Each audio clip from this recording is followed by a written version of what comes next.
அதிகாலையிலே எடப்பாடி பழனிசாமிக்கு வந்த நல்ல செய்திகள். நண்பர்களே, அதிமுக தொண்டர்களாக இருந்தீங்க அப்படின்னா மறக்காம நம்ம சேனலை சப்ஸ்கிரைப் பண்ணிட்டு இந்த வீடியோக்கு ஒரு லைக் பண்ணிருங்க.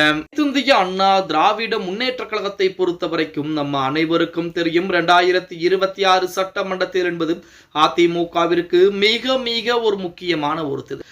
எப்படியாவது 2026 தேர்தலிலே திமுகவை வெளியேற்றிவிட வேண்டும்.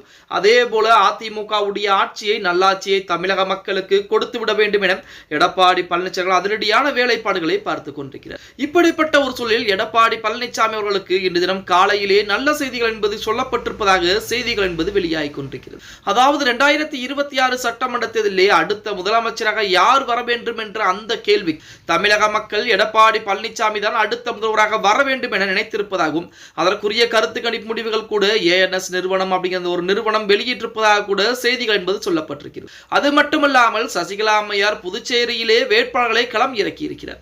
ஆனால் தமிழகத்தை பொறுத்த வரைக்கும் இந்த 2026 சட்டமன்ற தேர்தலிலே சசிகலா அம்மையாரும் அதே போல ராமதாசும் இருவரும் சேர்ந்து கூட்டணியிலே வேட்பாளர்களை களம் இறக்க போறாங்க.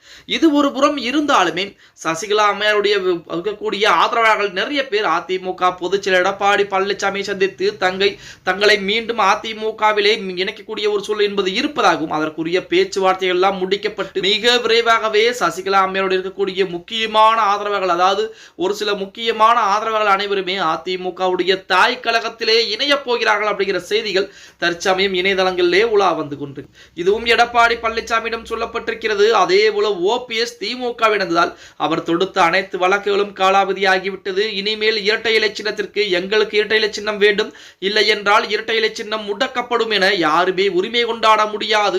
முழு உரிமையும் எடப்பாடி பழனிசாமிக்கு தான் இருக்கிறது. இனி தேர்தல் ஆணையம் எந்த விதமான முடிவுகளையும் எடுக்க தேவை கிடையாது.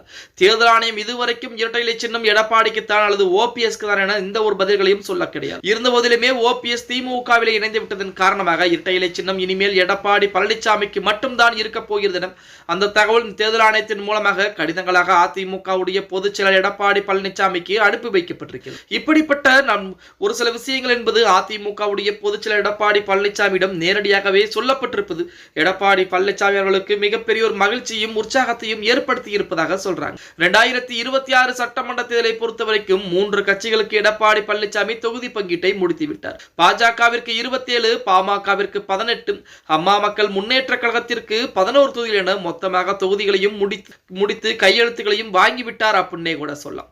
இப்படிப்பட்ட ஒரு சூழலில் இனி வரக்கூடிய நாட்களில் வேட்பாளர் பட்டியல் என்பதுதான் அதிமுகவின் சார்பாக விடப்பட இருக்கிறது. இப்பொழுதே ஒரு சில தொகுதிகளில் வேட்பாளர் இவர்தான் என தெரிந்து அதற்குரிய வேட்பாளர்களுக்குரிய வேலைப்பாடுகளையும் பார்க்கப்பட்டுக் கொண்டுதான், அதாவது வாக்கு சேகரிக்கூடிய வேலைகளும் கூட அதிமுக கூடிய வேட்பாளர்கள் இறங்கி விட்டதாக சொல்லி செய்திகள் என்பது சொல்லிக்கிட்டு இருக்காங்க. பொறுத்து பார்க்கலாம். ஓகே கைஸ், வீடியோ பிடிச்சிருந்தா மறக்காம லைக் பண்ணிருங்க. அப்படி நம்ம போடக்கூடிய வீடியோ பத்தின கருத்துக்களை கீழே மறக்காம கமெண்ட் பாக்ஸ்ல பதிவு நண்பா.